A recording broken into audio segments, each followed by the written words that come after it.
میں نے اس کو بڑے غور سے اسٹڈی کیا ہے اور میں کنونسڈ ہوں، یقین ہے مجھے کہ یہ یکدم نہیں ہوئی.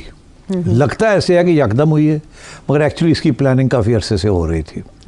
اب اگر میں نے کوئی حوالہ دینا ہے تو میں حوالہ وہی دیتا ہوں کہ جو حماس اور حزب اللہ کی اٹیک ہوئی تھی اور جو ساری دنیا کہہ رہی تھی اسرائیلی انٹیلیجنس کو پتہ ہی نہیں چلا. یہ ہو کیسے سکتا ہے؟ تو میں نے آپ سے یہ ذکر کیا تھا، میں نے کہا تھا نہیں، ان کو سب پتہ تھا. انہوں نے شاید اس کو انکریج کیا ہے تاکہ وہ جو ان کا لانگ ٹرم پلان تھا اس کو امپلیمنٹ کر سکیں.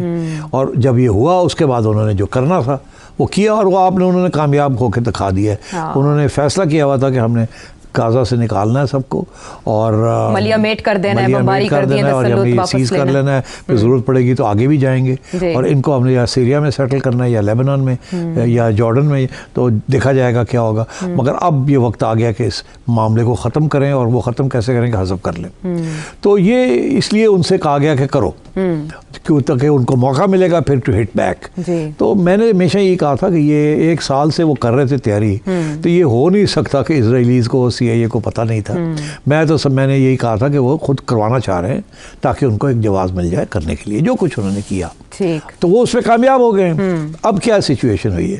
انہوں نے ایران کو نیوٹرلائز کر دیا، انہوں نے حزب اللہ کو اڑا کے رکھ دیا، انہوں نے حماس کو اڑا کے رکھ دیا. ایسے کیا نا؟ ان کو تو میرا خیال ہے کافی سالوں کے پیچھے دھکیل دیا. اور اب انہوں نے فالو اپ کرتے کرتے انہوں نے لیبنان کے اندر بھی جگہ لے لی، ٹیریٹری کھینچ لی، وہاں بھی پہنچ گئے ہیں. اور ایران کے اوپر بھی حملہ کر دیا، اور ایران نے کوئی جواب دے نہیں سکتا.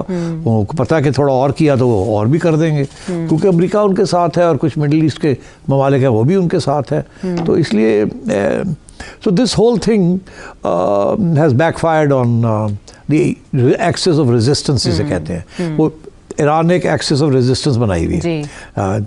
وہ ایکسس یہ ہے کہ یمن، Syria, Iran and Hezbollah and Hamas, Palestine, یہ ایکسس آف ریزسٹنس تھی.